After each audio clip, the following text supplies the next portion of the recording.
오늘도 우리를 변함없는 약속으로 신실하게 부르시는 주 앞에 함께 고백하며 나아갔으면 좋겠습니다.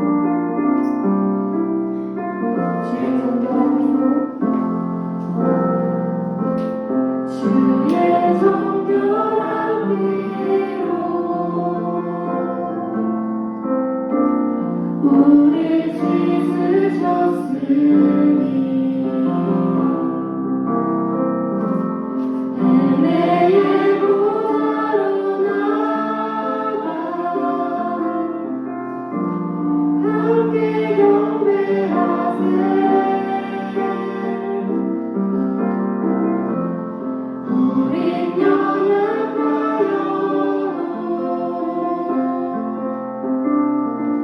주는 완전하시니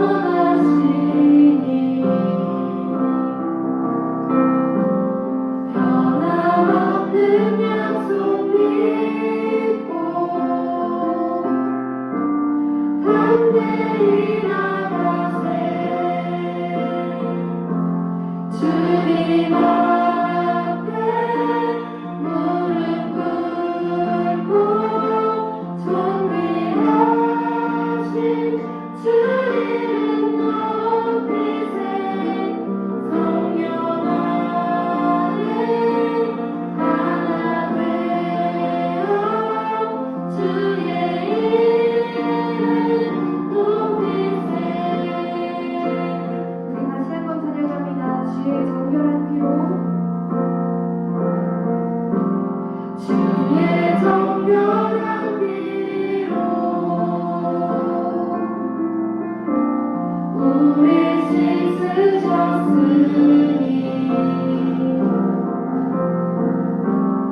은혜의 보좌로 나아가 함께 경배하세 우린 연약하여도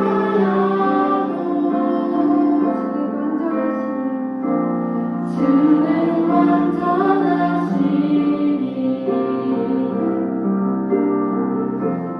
변함없는 약속 믿고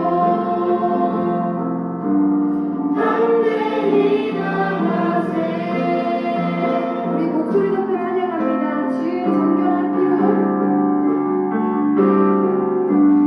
주의 정결한 피로 우리 씻으셨으니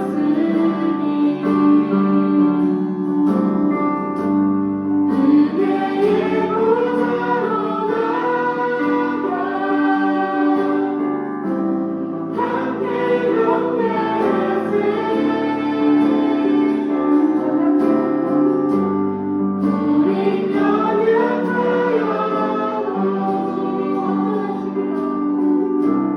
주는 완전하시니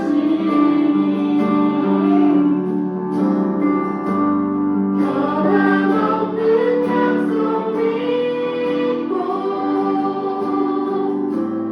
담대히 나가세 주님 앞에 무릎 꿇고 존귀하신 주 이름 높이세 성령 안에 하나 되어 주의 이름 높이세 주님 앞에 무릎 꿇고 존귀하신 주 이름 높이세 성령 안에 하나 되어 주의 이름 높이세. 하나님, 오직 주의 은혜로 우리 이 자리에 섰습니다. 우리가 주 앞에 나아갈 때 나의 모든 생각과 나의 모든 교만함을 주 앞에 다 내려놓고 오직 성령의 도우심을 구하며 나아가기 원하오니 주여 우리를 받아주옵소서. 예수님의 이름으로 기도드립니다.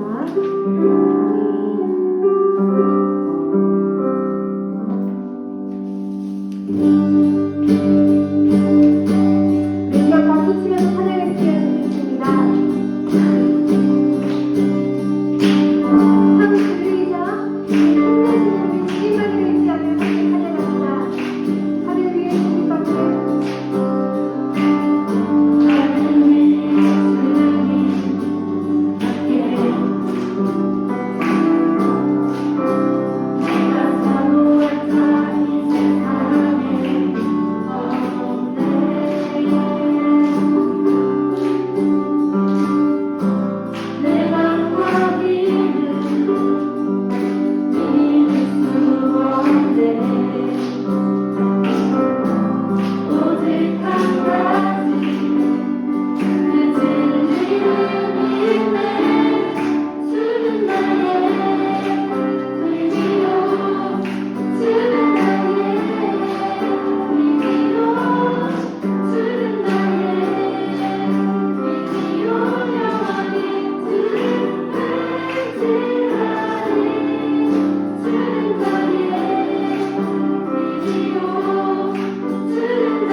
이곳의 주인이 누구신지를 기억했으면 좋겠습니다. 우리가 함께 고백한 찬양의 가사처럼 자격 없는 내 힘이나 내 경험을 의지함이 아닌 오직 우리의 선한 통치자이신 주의 십자가만을 의지하여 나아가게 해달라고 기도했으면 좋겠습니다. 우리 함께 감사합니다. 코로나로 인해 더 바뀌게 된 일상을 살아가고 있는 요즘 저희가 교회로 다시 모이게 해주시고 함께 주님을 찬양하며 복된 말씀을 들을 수 있게 해주심에 감사드립니다.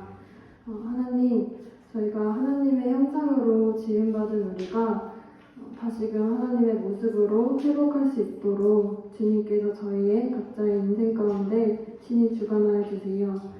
그리고 이후에 있는 시간도 주님께 맡겨드립니다. 말씀을 전하시는 목사님과 그의 가정에도 함께하여 주셔서 그가 말씀을 전하는 일에 두려움이 없도록 주님께서 친히 동행하여 주세요. 우리를 회복해 하실 주님의 사랑을 믿사오며 예수님 이름으로 기도드렸습니다. 아멘.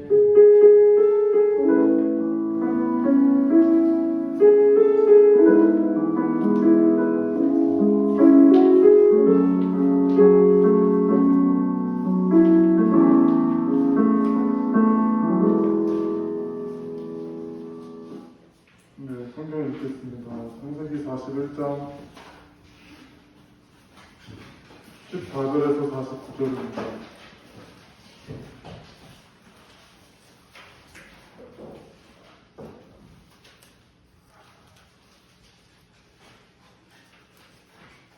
창세기 41장 14절에서 49절입니다.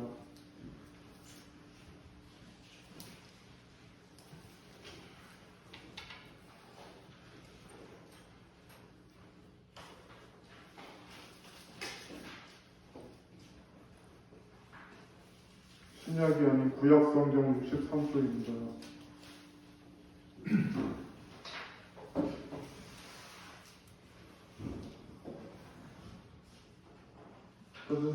찾으신 줄 알고 제가 먼저 읽고 여러분들 읽어주시면 되겠습니다. 이에 바로가 사람을 보내어 요셉을 부르매 그들이 급히 그를 옥에서 내놓은지라 요셉이 곧 수염을 깎고 그의 옷을 갈아입고 바로에게 들어가니 바로가 요셉에게 이르되 내가 한 꿈을 꾸었으나 그것을 사탄이라 하더니 그들은 너는 꿈을 들으면 눈이 뜬다 하더라. 요셉이 바로에게 대답하여 이르되 내가 아니라 하나님께서 바로에게 편안한 대답을 하시리이다.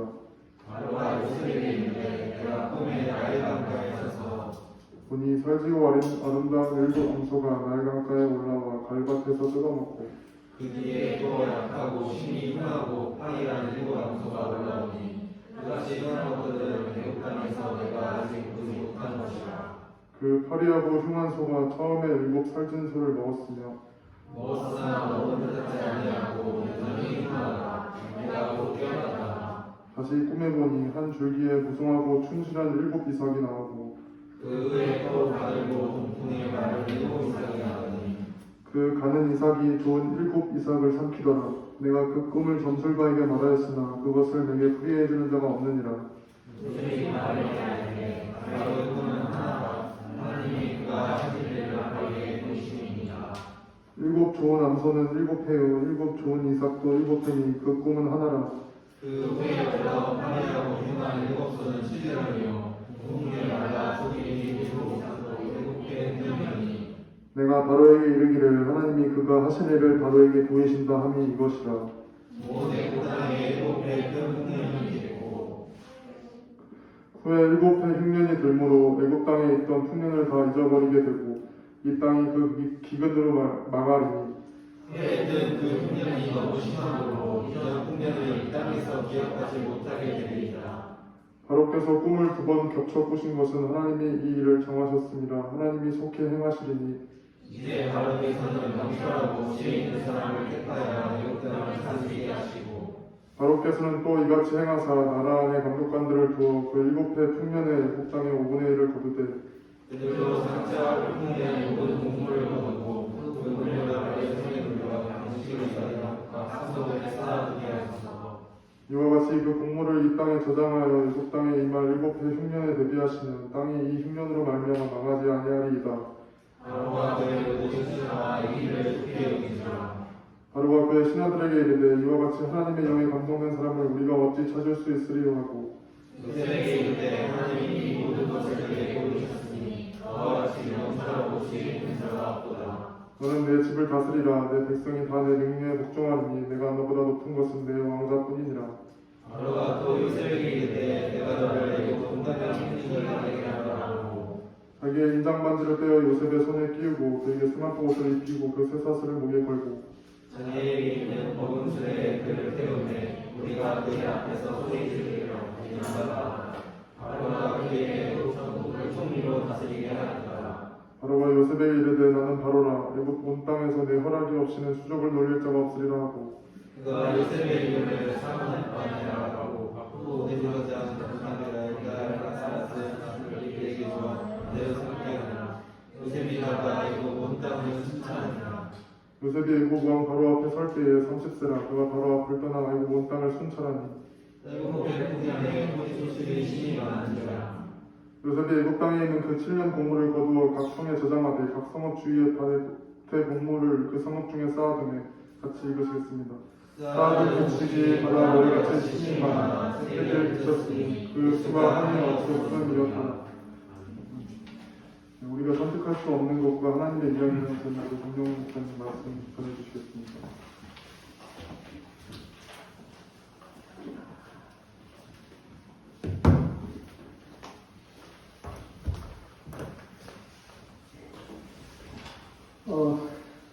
여러분 반갑습니다. 이렇게 초등부실에서 모이니까 새롭네요.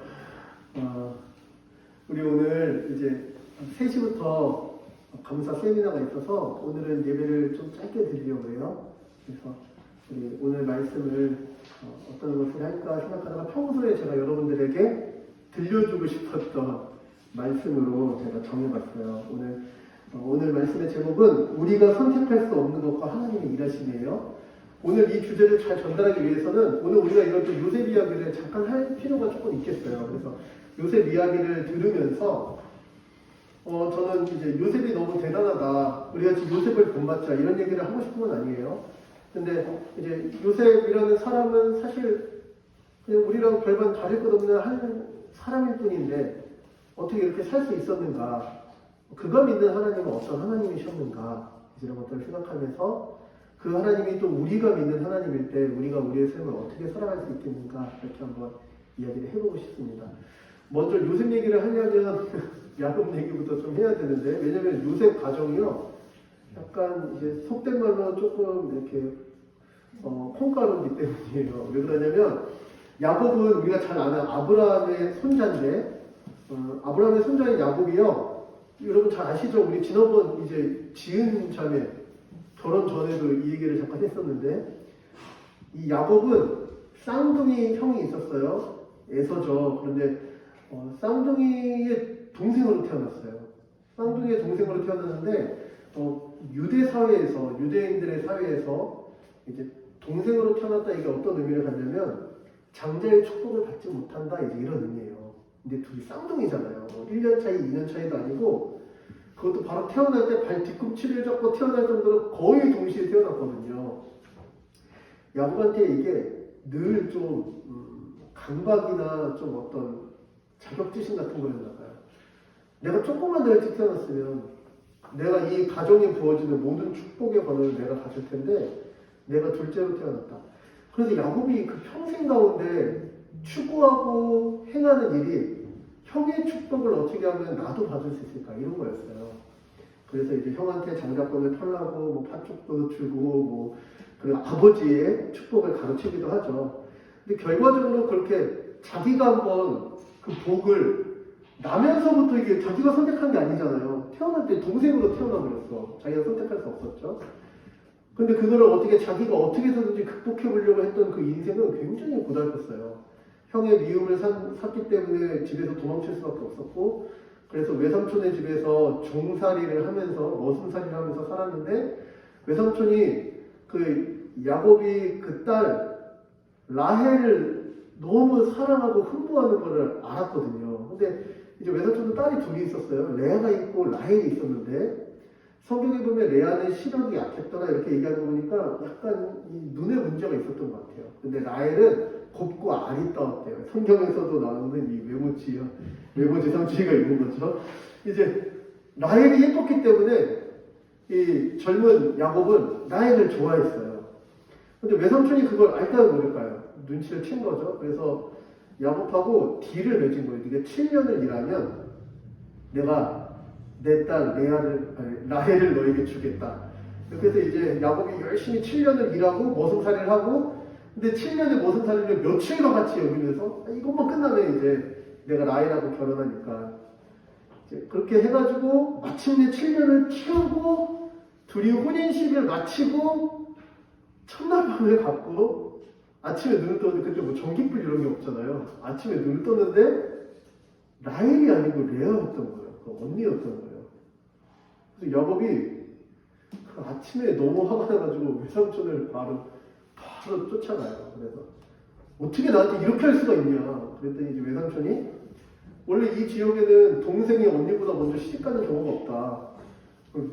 위에서부터 청년부 얘기인가요? 위에서부터 이제 시장을 가야 이제 밑에서부터 갈 수 있다. 이렇게 해서 야곱이 너무 어이가 없고 막 억울하지만 외삼촌이 또 대신 7년 더 일해라.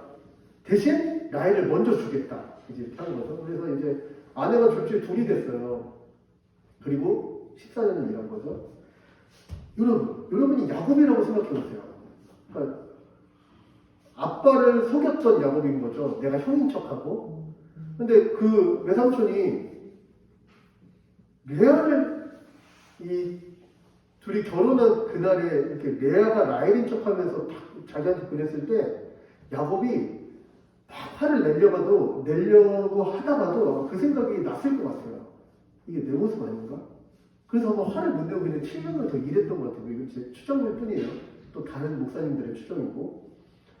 하지만 야곱에게 레아는 어떨까요? 아주 정내기가 뚝뚝 떨어지겠죠. 그래서 실제로 야곱은 레아를 별로 안 사랑하고 라헬을 너무 편애하는 거예요. 그러니까 부인이 둘인데 한 명만 엄청 사랑하고 좋아하고 한 명을 좀 약간 막대했더라 이런 말씀은 성경에는 없습니다. 그런데 그게 무엇으로 증명되냐면 레아가 아들을 낳아요. 근데 야곱은 라헬을 사랑해. 근데 라헬은 애를 못 낳아. 그러니까 그 당시에는 뭐 애를 낳는 게 중요한 시대니까 이 라헬이 자기 몸종인 비라를 줘가지고 내 몸종이 내 거니까 이 몸종을 통해서라도 애를 낳았으면 좋겠습니다. 그래서 비라가 애를 낳으면 라헬이 그렇게 좋아해요. 그러니까 또 레아도 자기 몸종을 줘가지고 뭐 엉망진창이다 집안이. 졸지 부인이 4명이 되고. 그래서 애들이 막 낳는데 마침내 야곱이 사랑했던 여자 이 라헬이 아들을 낳자 야곱이 이제까지 아들이 10명이 있거든요. 다른 3명의 부인에 의해서. 그 10명의 아들이 마치 아무것도 아닌 것처럼 라헬이 낳은 아들, 걔가 요셉이에요. 걔만 너무 사랑하는 거예요. 편애도 이런 편애가 없을 정도로 편애하는 거예요. 그래서 요셉이 어렸을 때부터 원래 첫째들, 장자들만 입을 수 있는 장자권, 내가 이 집안의 모든 권세와 그리고 모든 권위에 대해서 내가 위탁받을 자다. 이런 옷을 어려서부터 입고 다녀요. 그러니까 형들이 봤을 때 싫겠죠. 그리고 야곱이 형들을 그때는 목축업을 하니까 양들을 치라고 보내면은 요셉도 형들이 가니까 같이 가고 싶을 거 아니야. 제가 어렸을 때 제 동생이 있었는데 제가 어디 갈 때마다 맨날 형 나도 데리고 가! 막 이러면서 따라왔던 기억이 나요. 제가 어떻게든지 떼놓으려고 막 도망가고 막 이랬던 기억이 나는데 요셉이 막 형들 쫓아가고 싶을 거 아니야. 그래서 야곱이 너는 형들이 일을 잘하나 못하나 감시하라 그래요. 형들이 일을 잘하나 못하나 보고 아빠한테 와서 말해라. 요셉이 종민이 형 일 안 해요. 막 이렇게 일하면 아빠가 막 혼내고 당연히 요셉이 너무 싫겠죠. 뭐야 이거. 나 지금 아직까지 일하다가 잠깐 쉬었는데 이거 뭐지 얘? 그래서 뭐 어린애가 뭘 알아 막 이러면서 형들이 요셉을 당연히 미워하겠죠. 그러던 와중에 이제 요셉이 꿈을 꿔요. 꿈을 꾸는데 형들의 곡식단이 다 자기 곡식단한테 절하는 꿈을 꿔요. 뭐 신나서 그 얘기를 또 하는 거예요. 지금 요셉은 굉장히 천진난만해요. 뭐 아빠가 자기만 사랑하겠다, 뭐 형들보다 왠지 자기가 위인 것 같고, 막 아무 생각 없이 막 꿈 얘기를 막 해요. 형들이 기분이 나쁘겠죠. 이놈이 우리를 그렇게 무시하는 게 꿈으로도 나타나나 보다. 왜 이렇게 생각했을지 모르겠어요. 또 꿈을 꿔요. 이번에는 해와 달과 다른 별들이 자기 별한테 절하는 것을 꿈을 꿔요. 그 얘기를 또 얘기하고 형들은 더 요셉을 미워하게 돼요. 그런데 형들이 요셉을 너무 미워한 나머지 어느 날 요셉이 또 이제 그 형들이 양치로 멀리 가니까 아빠가 형들한테 이제 도시락도 좀 갖다 주고 이렇게 좀 애들 잘 일어나 보고 와라 해가지고 요셉이 형들! 막 이러면서 갔을 때 형들은 아마 그날따라 더 노동이 고됐는지 모르겠어요. 우리들만 일하고 쟤는 맨날 아빠 옆에서 호의호식하면서 같은 아들인데 이게 뭐야? 이런 생각이 들었겠죠. 요셉을 죽이기로 작정해요. 그리고 실제로 요셉을 죽이려고 그 요셉의 자랑인 그 색동옷을 벗기고 장자의 옷을 벗기고 요셉을 구덩이에 집어넣어요. 이제 죽이려고 하는 거죠. 근데 그때 그 맏형이 얘를 죽여서 도대체 뭐하냐 우리가 그냥 얘를 죽이지 말자.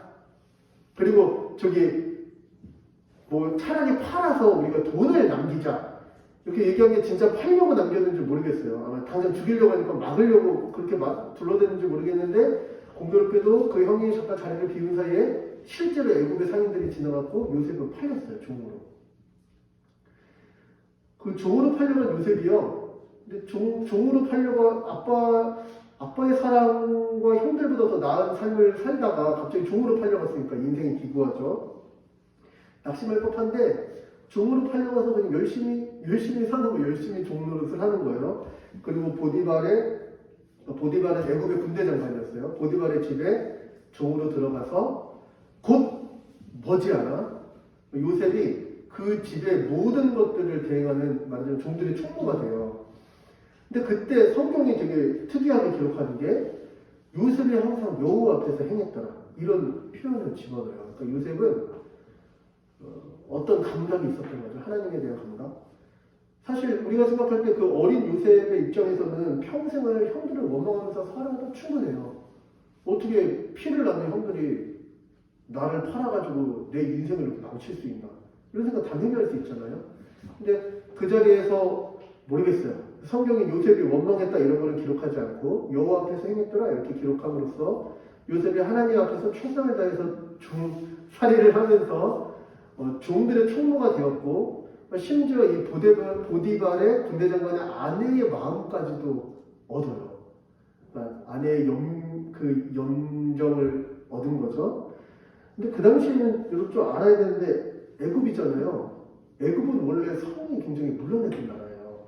그러니까 종들을 어떤 그렇게 성적 대상으로 사용하는 게 아주 그냥 자연스러운 일이에요. 애굽에서는.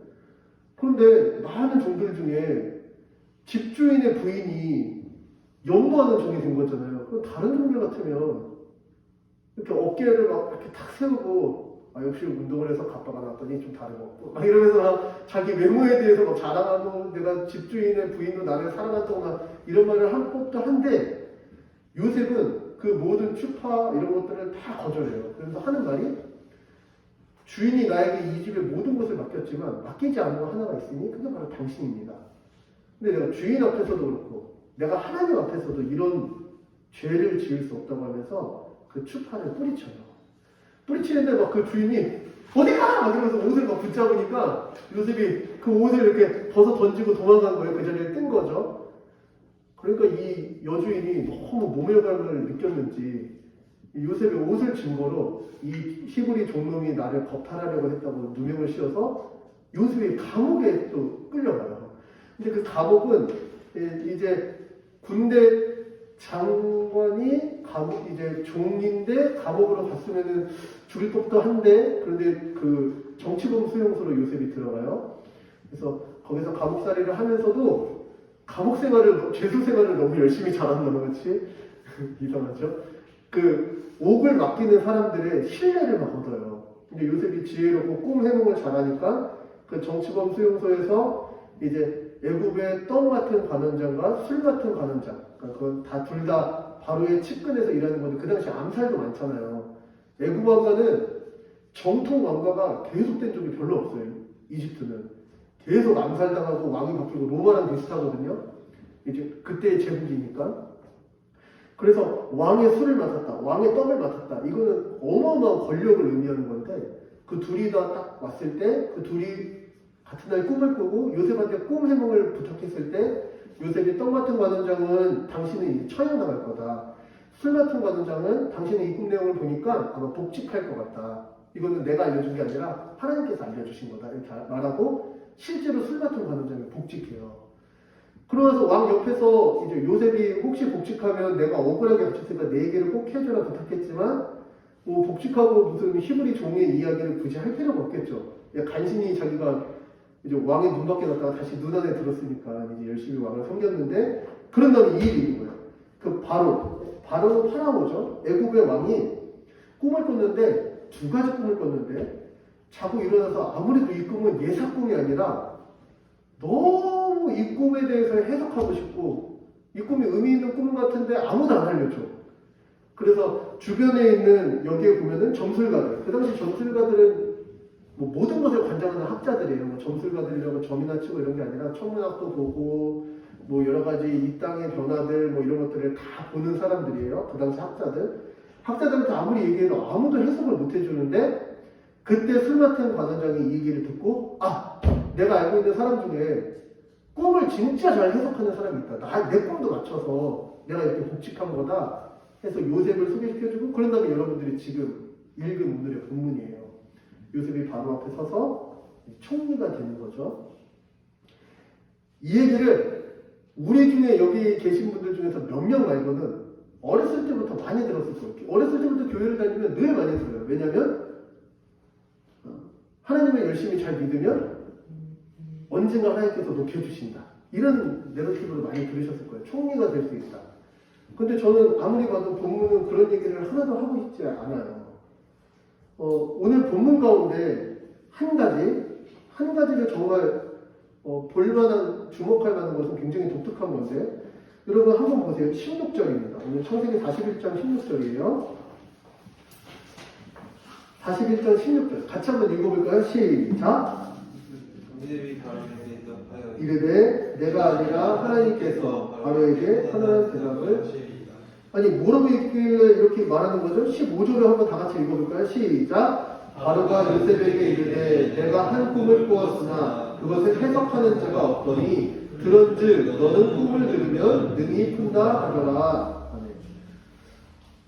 요셉에게 억울하게 옥살이하고 있는 요셉 그리고 자기는 그냥 이렇게 가만히 살았는데 형들에 의해서 억울하게 노예로 팔려갔던 요셉에게 제국의 왕이 그를 1대1로 독대해서 뭐 때문에 그를 독대했다고 지금 얘기하는 거냐면 네가 어떤 탁월한 실력이 있더라.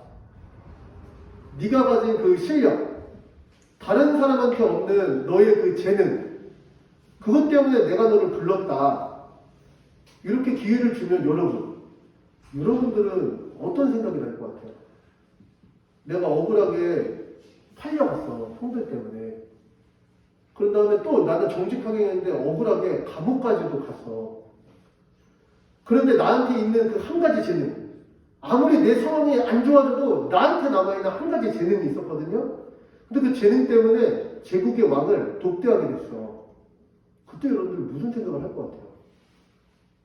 야, 진짜 하늘이 무너져도 솟아나는 구멍이 있다더니 역시 내 실력 하나가 나를 세운다. 이런 생각 안 하겠어요? 그 인생이 여기서 혀만 잘 불리면 어쩌면 인생이 역전될지도 모르는 이런 순간이 딱 왔을 때 여러분 뭐라고 얘기할 것 같아요? 여러분들이 한번 상상을 해보세요. 내 실력 때문에 나를 부른 거라니까? 제국의 왕이. 그때 한 요셉의 대답이 되게 인상적인 거예요. 그때 16절을 말하는 거거든요.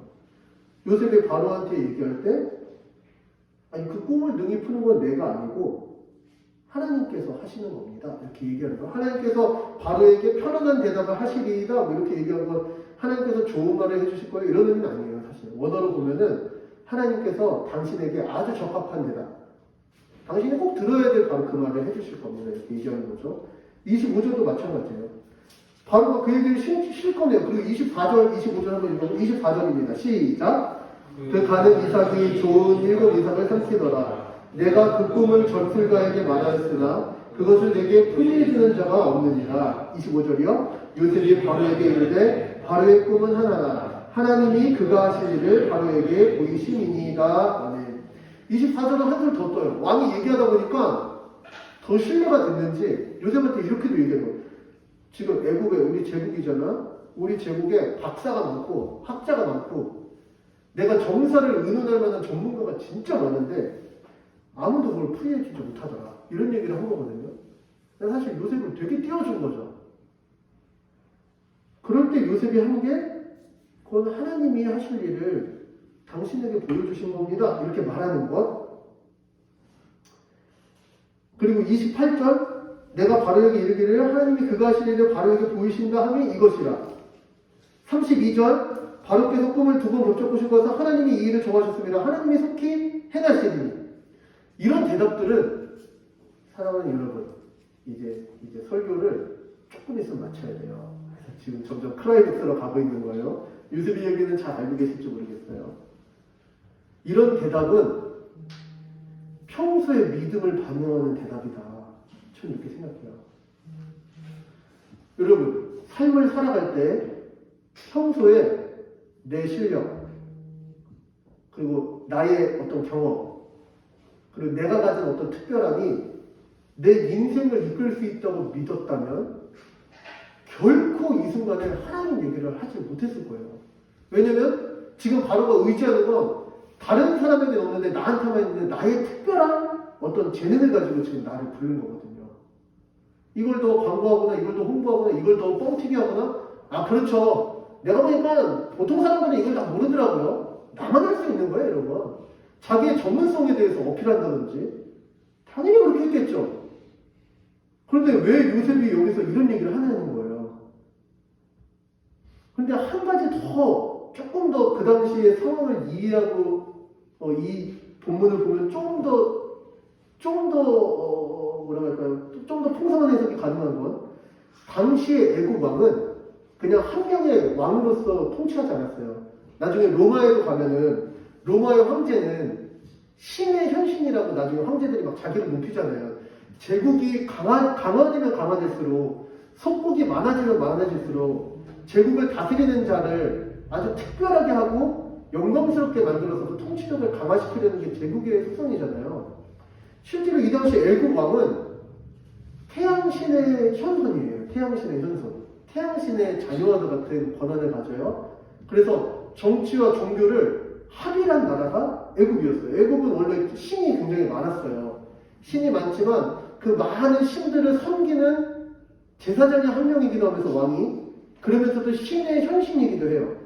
그래서 애국의 제사장이 굉장히 많지만 다른 제사장들과 다르게 신하고 직접 교통할 수 있을 뿐만 아니라 그 한마디의 권세가 너무나도 강력한 왕. 그게 파라오거든요. 그러니까 왜 자기가 신이라고 말하는 그 왕 앞에서 하나님이라는 신에 대해서 얘기하는 이 요셉의 이런 발언은 그의 삶을 반영하는 발언이라는 거예요. 우리는 이런 얘기를 많이 해요. 하나님, 나한테 기회를 주십시오. 나한테 돈을 한 1,000억만 주셨으면 좋겠습니다. 아니면 뭐 나한테 정말 어떤 전 세계의 많은 사람들이 다 나를 알아볼 만한 정점에 나를 세워주시면 좋겠습니다. 그럼 그때 내가 하나님의 영광을 돌리고 그때 내가 하나님을 높이고 그때 내가 하나님을 얘기하겠습니다. 이런 꿈을 혹시 가지고 있을지 모르겠어요. 그런데 그런 꿈을 가지고 나서 그 꿈을 이루기 위한 모든 과정들을 하나님을 삭제하고 일단 지금 성공이 중요하니까 성공을 위해서 치닫는다면 제가 장담할 수 있어요. 정점에 섰을 때 결코 하나님을 나타낼 수 없어요. 우리가 달고 온 삶의 과정들, 우리가 달아왔던 아직까지의 선택들은 다 다른 사람의 이야기가 아니라 나의 이야기거든요.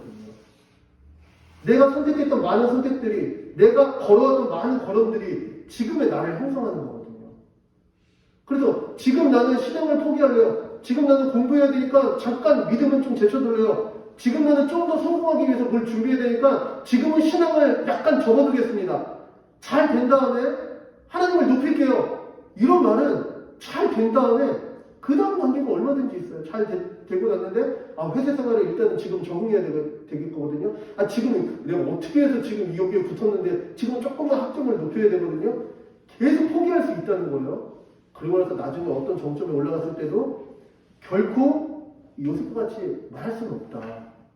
그런데 요셉이 어떻게 이렇게 말할 수 있었냐? 어떻게 당시 최고의 권력을 누리던 바로 앞에서도 하나님을 의식하며 주를 높일 수 있었냐 할 때 여러분 한번 생각해 보세요. 요셉의 입장에서는 그게 쉽지가 않아요. 왜냐하면 벌써 이전에 하나님을 열심히 믿었고 하나님을 열심히 섬겼어요. 종노릇하면서. 근데 하나님이 기뻐하실 일을 위해서 그 보디발의 아내의 유혹을 뿌리치자 어떤 결과가 있었죠? 감옥에 가둬졌잖아요. 최소한 그 당시 종의 총무라면 그 집안에서는 뭐든지 마음껏 할 수 있는데 그 집은 군대 그 친위 장관의 집이야. 그러니까 진짜 권세도 있는 집이거든요. 좋은 게 많았을 거예요. 그 집에서 어쩌면 예전에 형들과 같이 지냈던 생활보다 더 화려한 생활을 누렸을지도 몰라요. 그런데 하나님의 뜻대로 행했다가 이게 뭐야?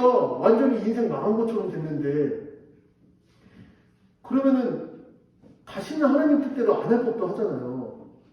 뭐야 이게 하나님? 내가 지금 주를 믿고 주를 의지해서 그런 선택을 했는데 결과가 이겁니까? 하나님이 살아계신 거 맞습니까? 이런 생각을 충분히 할 법하잖아요. 그런데 어떻게 요셉이 그런 과거가 있음에도 불구하고 지금 바로 앞에서도 또 이렇게 얘기할 수 있냐? 도대체 요셉이 믿는 하나님은 어떤 하나님이셨던 거냐? 이걸 우리가 좀 생각해 봤으면 좋겠어요. 사랑하는 청년 여러분, 저의 경우는 신앙생활하면서 나의 하나님은 내 상황과 환경을 대변하는 하나님이었어요. 그 말이 무슨 말이냐면 나에게 좋은 일이 생기면 하나님 감사합니다. 할렐루야. 하나님 높이를 받으시옵소서. 이렇게 하고 나한테 나쁜 일이 생기면 하나님 살아계신데 왜 나를 이렇게 하십니까? 하나님 나에게 복 주셔야 되는 거 아닙니까? 내가 뭐 얼마나 열심히 하고 이렇게 했는데 어떻게 나한테 이럴 수 있습니까? 하나님의 능력과 하나님의 살아계심은 내 상황과 환경을 대변하는 거였어요. 그런데 오늘 본문을 보면 요셉이 인식하는 하나님은 그런 분이 아니세요. 내가 높은 데 처하든지 낮은 데 처하든지 나한테 고난이 있든지 뭐 아니면 평강이 있든지 뭐 역경이 있든지 이런 것과 상관없이 늘 내가 마땅히 그 앞에 서서 정직하게 행해야 될 단 한 분 나의 주관자이면서 그럼에도 불구하고 내 인생을 이끄시는 분인 이런 하나님에 대한 인식이 아주 확실했기 때문에 이게 가능하다는 거예요. 그런데 요셉의 입장에서 그게 어떻게 쉬울 수 있겠어요? 그런 하나님인 걸 알아요. 근데 왜 그런 하나님이 형들이 자기를 팔 때 역사하지 않으셨죠? 그런 하나님인 걸 알아요. 근데 왜 그런 하나님이 보디발의 아내가 자기에게 누명 씌울 때 역사하지 않으셨죠? 그런 하나님인 걸 알아요. 그런데 지금 왕 앞에서 말 한마디 잘못하면 바로 목이 날아갈 바로 이 순간에도 선하게 역사하실 거라는 보장은 어디서 얻죠, 요셉이? 보장이 없는 거예요. 보장이 없는 거예요. 요셉의 입장에서는 자기가 선택하는 어떤 그 선택은 너무 보잘것없고 자기 인생에 역사하지 못하고 다른 사람들에 의해서 자기 인생이 계속 이끌려가는 거예요. 형들의 결정 때문에, 보디발의 아내의 결정 때문에, 이번에는 바로의 결정 때문에 자기의 인생이 죽느냐 사느냐가 달린 바로 그런 상황이에요. 경험적으로 봤을 때 요셉은 하나님 때문에 내 인생이 어떻게 되는 것을 경험한 적이 없다니까요. 항상 강자의 손에 의해서 내 인생이 좌지우지되는 걸 경험하면서 살아왔어요. 그런데도 요셉이 그 당시 최고의 강자 앞에서 여전히 하나님에 대해서 얘기하고 하나님을 신뢰할 수 있었던 게 어디에 있냐. 저는 이게 우리가 오늘 믿음에 대해서 말하는 믿음의 본질하고 굉장히 연결되어 있다고 생각해요. 우리는 경험에 의해서 믿음을 분별해 내려고 해요. 그리고 그 대부분의 경험은 내가 어떻게 처신하고 내가 어떻게 대하는 것과 굉장히 밀접하게 연결되어 있다고 또한 생각해요. 왜냐하면 경험은 내가 겪는 거니까. 그래서 내가 어떻게 하고 내가 이렇게 할 거고 내가 저렇게 할 건데 하나님이 도와주셔서 좋은 경험이 일어나면 그러면 하나님이 나에게 아주 선하신 분이시고 내가 이렇게 하고 저렇게 하고 이렇게 했는데 하나님의 도움이 없는 것 같으면 하나님은 지금 뭐 하시는 겁니까? 이렇게 얘기하는데 요셉이 갖고 있는 믿음은 경험을 초월하는 믿음이었다. 그가 살아오는 많은 경험 가운데서 늘 강자에 의해서 좌지우지되는 인생이었음에도 불구하고 여전히 신뢰할 만한 분. 지금 당장 이 바로한테 이 얘기를 해서 내 목이 날아가도 그냥 내가 포기할 수 없는 분. 그런 분으로서 우리 주님이 정말 우리의 주님이 되시면 우리의 삶이 얼마나 주님 안에서 다른 삶을 살 수 있을까 그런 생각을 오늘 본문을 보면서 제가 하게 됐어요. 사랑하는 여러분, 요셉이 너무 고난 가운데 있었으니까 그렇게 살 수 있었을까요? 아니에요. 요셉은 제가 일부러 49절까지 넣은 이유가 있어요. 46절부터 49절은 요셉의 성공에 대해서 얘기하는 거예요. 요셉 말대로 진짜 다 됐거든요. 그리고 46절, 42장, 43장, 44장 넘어가면 전 세계의 수많은 사람들이 다 요셉에게 와서 제발 곡식 좀 달라고 아우성을 치는 때가 나타납니다. 그때 이제 요셉 한마디면 다 되는 거예요. 요셉 한마디. 야, 마라. 그럼 그게 다 결정되는 거예요. 모든 나라가 애굽에게 조아리고 굽신거리고 각 지방의 호족들이 다 올라와서 어떻게든지 곡식을 노리려고 하고 이럴 때 마지막입니다. 45장이에요. 45장. 우리 한 번만 읽어볼까요? 45장. 4절부터 5절입니다. 4절부터 5절. 다 같이 한번 읽어볼까요? 형들이 그리고 만나거든요. 두두 등장. 형들이 이렇게 딱 왔을 때 복수할 수 있잖아요. 그런데 4절 5절. 한번 읽어볼까요? 45장 4절 5절. 시작. 요셉이 형들에게 이르되 내게로 가까이 오소서. 그들이 가까이 가니 이르되 나는 당신들의 아우 요셉이니 당신들이 애굽의 한 자라. 당신들이 나를 이곳에 팔았다고 해서 근심하지 마소서. 한탄하지 마소서. 하나님이 생명을 구원하시려고 나를 당신들보다 먼저 보내셨나니까. 7절도 한번 읽어볼까요? 시작. 하나님이 이 큰 구원으로 당신들의 생명을 보존하고 당신들의 후손을 세상에 주시려고 나를 당신들보다 먼저 보내셨나니. 8절까지 한번 읽어볼까요? 시작. 그런즉 나를 이리로 보낸 이는 당신들이 아니요 하나님이시라. 하나님이 나를 바로에게 아버지로 삼으시고 그 온지를 주로 삼으시며 애굽 온 땅의 통치자로 삼으셨나이다. 어떤 인식이 있냐면 우리가 믿어야 될, 마땅히 믿어야 될 하나님, 그리고 우리가 가져야 될 믿음에 대한 본질은 우리가 선택할 수 없는 것, 결정할 수 없는 것 중에서도 늘 역사를 주관하시는 하나님의 신실함으로 우리를 가장 복되게 인도하시는 하나님이라는 것을 믿어야 된다는 거예요. 우리의 믿음은. 형들이 요셉을 팔 때 요셉은 당장 그 순간에 해석할 수 없었을지 모르겠어요. 자기가 하나님 앞에서 정직을 지켰을 때 그 보디발의 아내에 의해서 누명을 당하고 옥에 갇혔을 때도 어쩌면 해석하지 못했을지도 모르겠어요. 그리고 바로의 눈앞에 서서 하나님에 대해서 얘기할 때 어쩌면 요셉은 이렇게 내 인생은 마지막인가 보다 이렇게 생각했을지도 모르겠어요. 요셉의 선택이 요셉의 삶에 기여하는 게 너무 작게 느껴지고 주변의 강자들에 의해서 그 삶이 움직여지는 것 같을 때 그런데도 요셉이 믿었던 단 한 가지 믿음이 뭐냐면 내 삶이 지금 끝나고 내 삶이 어떻게 망가져도 상관없이 저 강자들이 나를 어떻게 음해해도 상관없이 하나님이 나를 통해 하나님의 역사를 이루신다였거든요. 사랑하는 여러분, 5월 가정의 날을 맞이해서 제가 어렸을 때부터 많이 했던 고민이 한 가지 있어요. 그게 뭐냐면 나는 왜 이 가정에 태어났을까요? 나는 왜 이 가정에 태어났을까? 부모를 선택해 본 적 있어요? 형제를 선택해 본 적 있나요? 우리가 선택할 수 없는 게 그냥 결정되어져서 주어진 인생이 우리한테 너무 많아요. 제가 어렸을 때 우리 아버지는 사업을 여러 번 망하셨어요. 제가 못된 말도 많이 했어요. 왜 나는 이 집에서 태어났냐고 막 이런 말도 많이 했어요. 경제적으로 힘들 때도 많았거든요.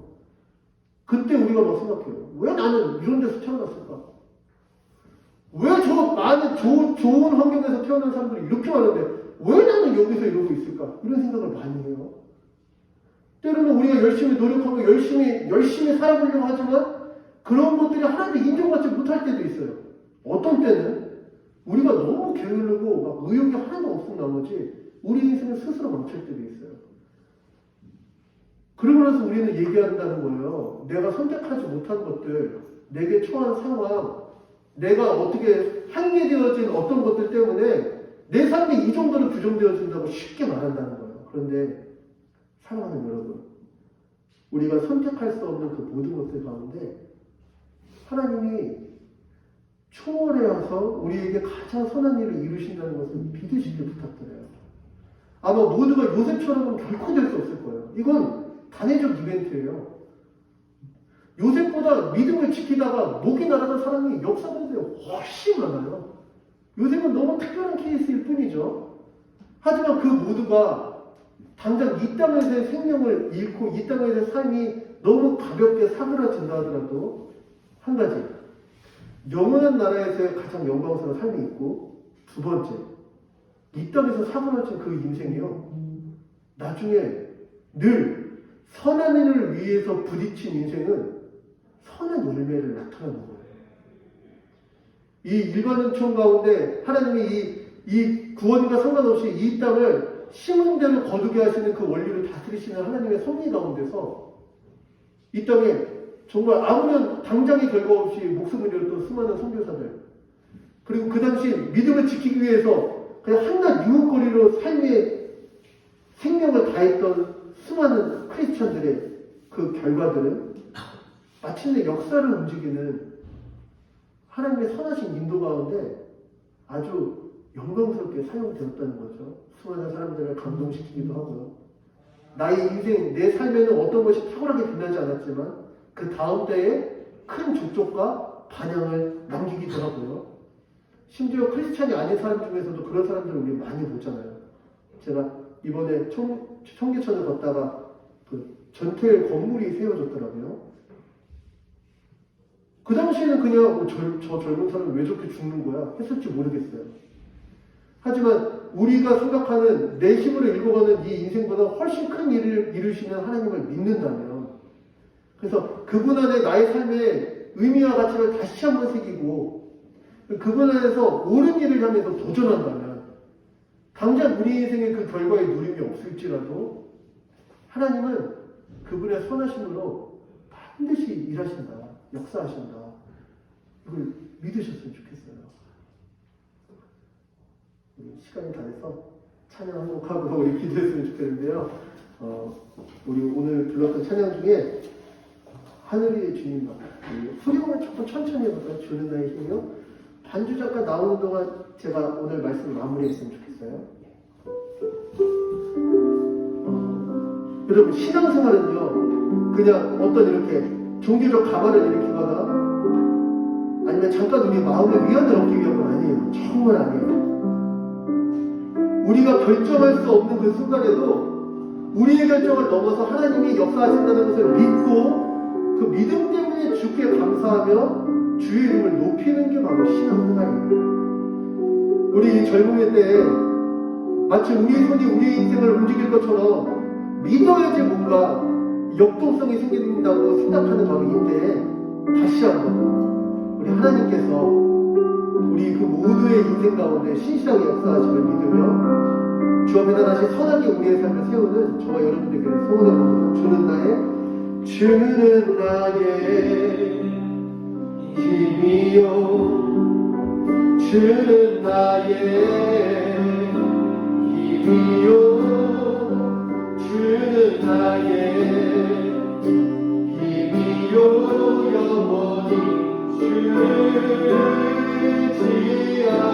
주는 나의 힘이요,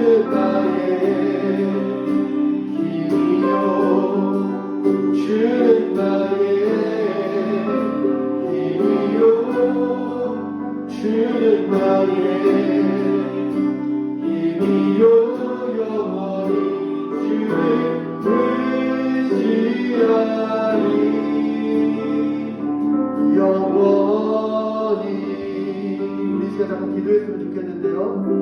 기도할 때 하나님, 우리 인생을 이끄시는 하나님, 내가 결정하고 내가 선택한 게 내 삶을 모두 다 이룰 거라는 생각을 넘어서서 주님이 내 삶을 이끄심을 믿게 하여 주시옵소서. 그리고 그 믿음이 있기 때문에 어떤 상황에서도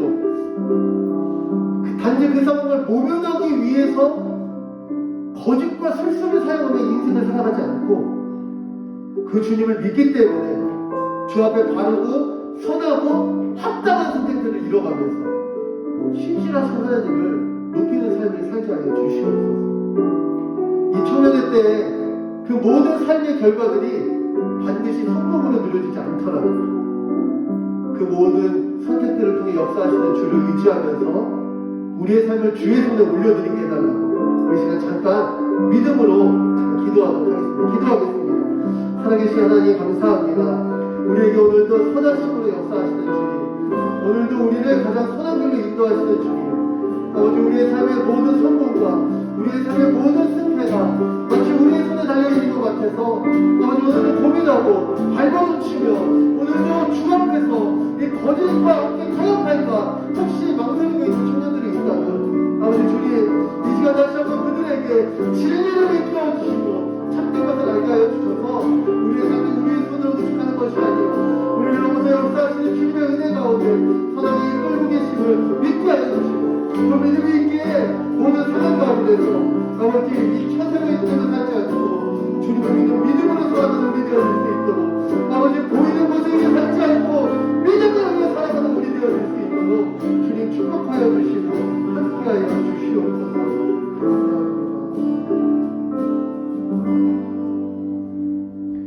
살아계신 하나님 감사합니다. 오늘 우리 청년들 함께 모여서 이곳 초등부실에서 짧게 예배 드리지만 다시 한번 우리 인생을 이끄는 그 모든 힘과 인도하심의 능력이 우리의 손에 있는지 아니면 하나님께 있는 것인지 생각해 보게 하여 주시니 주님 감사합니다. 아버지 이 땅을 살면서 얼마나 많은 순간 타협해야 되고 그리고 얼마나 많은 순간 신앙을 접어줘야 되는지 주님 그런 것들이 우리에게 낙심이 될 때가 있고 때로는 어쩔 수 없다고 합리화시킬 수밖에 없는 그 모든 상황 가운데서 주님 다시 한번 우리가 믿는 하나님이 어떤 분이신지 바로 깨달아 아는 지혜를 우리에게 부어 주시옵소서. 그리하여서 아버지 이 오만한 세상이 하나님 없이 자신의 손으로 세상을 일구어가는 거라고 외치는 이때 다시 주를 의지하기에 주 안에서 선한 것과 신실한 것과 올바른 것을 선택하고 그로 말미암아 주님의 역사를 목도하는 우리 되어지도록 주님 우리 청년들의 삶을 축복하여 주시고 이 가운데 주의 선한 영향으로 역사하여 주시옵소서. 이 시간 주님 앞에 예물을 드리는 손길들이 있습니다. 아버지 우리의 땀과 눈물이 담긴 이 예물을 통해서 주님, 주님의 주대심이 더 높아지게 하여 주시고 이 시대에 요셉들이 더 많아지게 하여 주셔서 우리의 자리에 높음과 낮음과 상관없이 오직 주님께서 기뻐하실 만한 일들로 주를 높여드리는 우리 청년들 되어질 수 있도록 축복하여 주시옵소서. 감사드리며 우리를 이끄시는 예수님의 이름으로 기도합니다.